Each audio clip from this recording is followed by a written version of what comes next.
بسم اللہ الرحمن الرحیم۔ السلام علیکم dear students, welcome back to my channel. جیسا کہ آپ سب لوگوں کو پتہ ہے کہ مڈ ٹرم کا رزلٹ آج ہی اناؤنس ہوا ہے۔ آئی ہوپ سو کہ آپ سب کا رزلٹ بہت اچھا آیا ہوگا اور آپ سب نے اپنا رزلٹ چیک بھی کر لیا ہوگا۔ تو اب بھی جو ہے وہ میں آپ کو یہ بتاؤں گی کہ آپ جو ہے وہ فائنل ٹرمز کی تیاری کس طرح سے کریں، تو آپ کے جو مارکس ہیں وہ بہت اچھے اور ہو سکتے ہیں۔ تو سب سے پہلی بات کہ جن اسٹوڈنٹ کا رزلٹ بہت اچھا آیا ان کو بہت زیادہ مبارک ہو، اللہ تعالیٰ سب کو کامیاب کریں۔ فائنل ٹرم کی بھی آپ نے تیاری لائٹ نہیں لینی ہے کہ ہمارا مڈس کا رزلٹ اچھا آ گیا تو فائنل میں زیادہ محنت کی ضرورت نہیں پڑے گی۔ فائنل میں آپ کو اور زیادہ محنت کرنی ہے تاکہ آپ کا جو رزلٹ ہے وہ اور زیادہ اچھا ہو سکے۔ تو میں یہ کہوں گی کہ جن اسٹوڈنٹ کا رزلٹ اچھا زیادہ نہیں بھی آیا، لائک 20% جو ہے وہ ہو تو آپ کو پاس کنسیڈر کیا جاتا ہے، لیکن یہ بھی کہا جاتا ہے کہ مڈس میں پاس فیل کا جو ہے وہ کنسیپٹ نہیں ہوتا ہے، لیکن اگر میں یہ کہوں تو بالکل کنسیپٹ ہوتا ہے پاس فیل کا، کیونکہ آپ کے مڈس ٹرم میں اگر مارکس اچھے ہوں گے تو وہ آپ کو فائدہ ہوگا اس چیز کا۔ مطلب یہ تو بات ٹھیک ہے کہ آپ جو ہے وہ فائنل ٹرم میں آپ زیادہ مارکس لے کے آپ پاس ہو سکتے ہیں، بٹ جو ہے وہ اگر آپ کا فائنل مڈ ٹرم میں بھی رزلٹ اچھا آئے گا، مطلب کہ آپ کے 20% سے ابو مارکس آ جائیں گے تو آپ کو پاس کنسیڈر کیا جائے گا، تو اس چیز کا ایک اچھا افیکٹ جو ہے وہ آپ کے رزلٹ کے اوپر پڑے گا، آپ کے فائنل CGPA کے اوپر پڑے گا۔ تو آپ مڈ ٹرم کی بھی تیاری جو ہے وہ اتنی کر لیا کریں کہ تاکہ آپ کے جو 20% ہے وہ ہر حال میں بن جائے کریں، ٹھیک ہے۔ تو جن اسٹوڈنٹ کا رزلٹ جو ہے وہ 50% سے ابو ہے، 60% سے ابو ہے، میرے جو کنٹیکٹ میں اسٹوڈنٹس ہیں جو میرے گروپس میں ہیں، ماشاءاللہ سے بہت اچھا رزلٹ آیا ہے سب کا، 80% 90% سے بھی ابو اسٹوڈنٹس کا رزلٹ آیا ہے، تو سب کو بہت زیادہ مبارک ہو۔ تو ابھی فائنل ٹرم کے لیے جو ہے وہ میں آپ کو یہی کہوں گی، میں اپنے لیکچرز میں بھی آپ لوگوں کو یہی چیز کہتی ہوں کہ اب زیادہ سے زیادہ جو ہے وہ ہینڈ آؤٹس کو کنسرن کیا کریں، ہینڈ آؤٹ سے اپنی پریپریشن کیا کریں، جتنا زیادہ ہو سکے ہینڈ آؤٹس کو فالو کرنے کی کوشش کیا کریں۔ لیکن بہت سارے اسٹوڈنٹس ایسے بھی ہیں جن کے پاس جو ہے وہ ٹائم نہیں ہوتا ہے، کہ وہ جاب ہولڈرز ہیں یا ان کے پاس اتنا ٹائم نہیں ہوتا کہ وہ لائن بائی لائن جو ہے وہ ہینڈ آؤٹس کو ریڈ کریں، تو ان کے لیے بیسٹ میتھڈ یہ ہے کہ یوٹیوب پہ ہزاروں چینلز ہیں، ہزاروں لوگوں کے لیکچرز ہیں، آپ کے سبجیکٹ کے ریلیٹڈ آپ کو کوئی نہ کوئی لیکچر جو ہے وہ لازمی مل جائے گا۔ اگر کسی کا ڈیٹیلڈ لیکچر نہیں ہے تو آپ کو کچھ شارٹ لیکچرز مل جائیں گے، کہ کوئی ایسا لیکچر ہوگا جس میں یہ ہوگا کہ آپ کو جو ہے وہ بتایا جا رہا ہوگا کہ یہ آپ کے مین پوائنٹس ہیں، یہ ساری چیزیں آپ نے کور کر لینی ہے، ٹھیک ہے۔ تو اس طرح کا کوئی لیکچر جو ہے وہ آپ دیکھ لیں۔ پہلی تو بات یہ ہے کہ آپ جو ہے وہ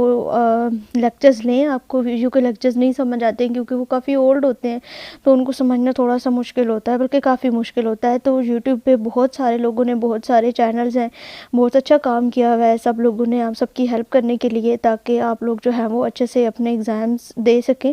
تو آپ جو ہے وہ شارٹ لیکچر ایک دفعہ لازمی دیکھ لیں، ٹھیک ہے، جتنے بھی آپ کے سبجیکٹس ہیں، چاہے وہ CS کے ہیں، چاہے وہ انگلش کے ہیں، چاہے وہ میتھس ہے، چاہے وہ مطلب کوئی بھی سبجیکٹ ہے، تو اس کے آپ شارٹ لیکچر لے لیں اگر آپ کو ویڈیو کے سمجھ نہیں آتے تو، ٹھیک ہے۔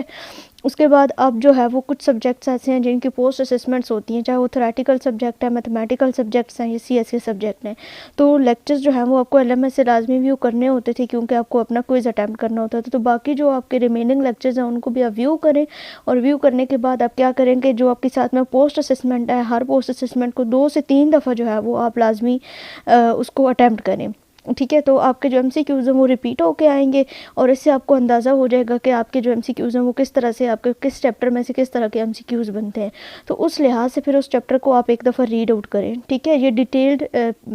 پریپریشن کے لیے میں آپ کو بتا رہی ہوں کہ اس لیکچر کو پھر آپ لائن بائی لائن جو ہے وہ ریڈ کریں، اور اچھے طریقے سے اس کے جو مین پوائنٹس ہیں، جو آپ کے کنسیپٹس ہیں، وہ آپ اچھے طریقے سے جو ہے وہ کور کریں، ٹھیک ہے۔ آپ کے جو تھیوریٹیکل سبجیکٹس ہیں یا میتھمیٹیکل سبجیکٹس ہیں یا CS کے سبجیکٹس ہیں، مطلب جو بھی آپ کا سبجیکٹ ہے، اس کا جو بیسک کنسیپٹ ہے نا ہر ایک ٹاپک کا، وہ آپ کے پاس ہونا چاہیے، ٹھیک ہے۔ بہت سارے سبجیکٹس ایسے ہیں جن کا پیپر کنسیپچول آتا ہے، لائک آپریشن ریسرچ کو لے لیں، میتھ 601 موسٹلی سب اسٹوڈنٹس کا ہوتا ہے، CS کا اور میتھ کے اسٹوڈنٹ کا سب کا ہوتا ہے، اور 603۔ تو ان دونوں سبجیکٹس کے بارے میں یہ مت پائی جاتی ہے کہ بہت مشکل سبجیکٹ ہیں تو ان کے نمبر اچھے نہیں آتے، تھیوریٹیکل یہ وہ، تو ایسا کچھ بھی نہیں ہوتا ہے۔ کوئی بھی چیز جو ہے وہ سٹارٹنگ میں آپ کو مشکل ہی لگتی ہے، آپ اگر اس پہ محنت کریں، اس کو سمجھنے کی کوشش کریں، تو ایسا کچھ بھی نہیں ہے کہ جو ہماری سمجھ میں نہ آ سکے، ٹھیک ہے۔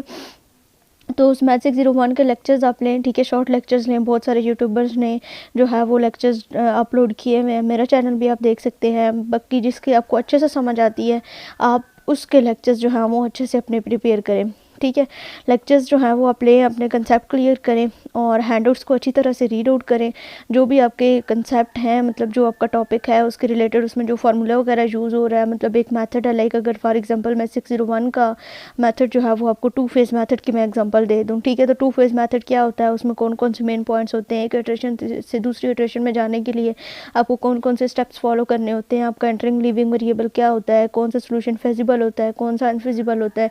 اس طرح کی جو چیزیں ہیں چھوٹی چھوٹی, وہ آپ کے پوائنٹ کلیئر ہونے چاہیے. اور جو لیکچرز ہیں, اگر آپ میرے لیکچر دیکھیں تو آپ کو ہر ایک چیز کی سمجھ ڈیٹیل سے سمجھ آ جائے گی. میں نے اپنے جو ہے وہ شارٹ نوٹس بھی بنائے تھے, ٹھیک ہے. تو نوٹس میں نے اپنے گروپس میں شیئر کیے ہوئے ہیں, کچھ ویڈیو کے لیکچرز کے نیچے بھی لنک بھی دیے ہوئے ہیں. آپ وہاں سے بھی ڈاؤن لوڈ کر کے اپنے جو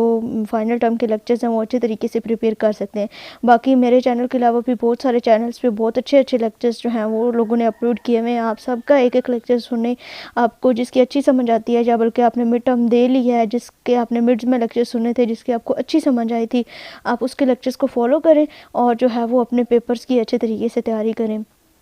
اور اس کے علاوہ پاسٹ پیپر کے بارے میں کہا جاتا ہے کہ میرا تو سارا پیپر پاسٹ پیپر میں سے آیا ہے, تو ایسا جو ہے وہ ہوتا ہے, ٹھیک ہے. پاسٹ پیپر آپ کی بک میں سے ہی بنا ہوا ہوتا ہے نا, تو اگر آپ نے ایک دفعہ بک پریپیئر کر لی ہے تو آپ کو کیا ضرورت ہے فائلوں کے پیچھے بھاگنے کی. کہہ رہے ہوتے ہیں اسٹوڈنٹس مجھے بتا دو کون سی فائل سے آیا ہے, مجھے بتا دیں کدھر سے پیپر آیا ہے. تو بہتر یہ ہے کہ آپ اپنا جو ہے وہ بک کو تیار کریں پہلے, ٹھیک ہے. اگر آپ کے پاس ٹائم ہے تو آپ کی بک جو ہے وہ اچھے سے تیار ہونی چاہیے, اور اس کے بعد اگر کوئی چیز آپ کی مس ہو جاتی ہے یا آپ کے پاس اتنا ٹائم نہیں ہوتا کہ بک کو آپ تیار کریں, تو جو آپ کے کرنٹ پیپر ہوتے ہیں ان کو جو ہے وہ آپ دیکھا کریں اور ان ٹاپکس کو جو ہے وہ اچھے سے تیار کرنے کی کوشش کیا کریں. تو آئی ہوپ سو کہ آپ کو کافی گائیڈ لائنس مل جائیں گی ان میری باتوں سے. تو بیسٹ آف لک آپ سب کو فائنل ٹرم کے پیپرز کے لیے.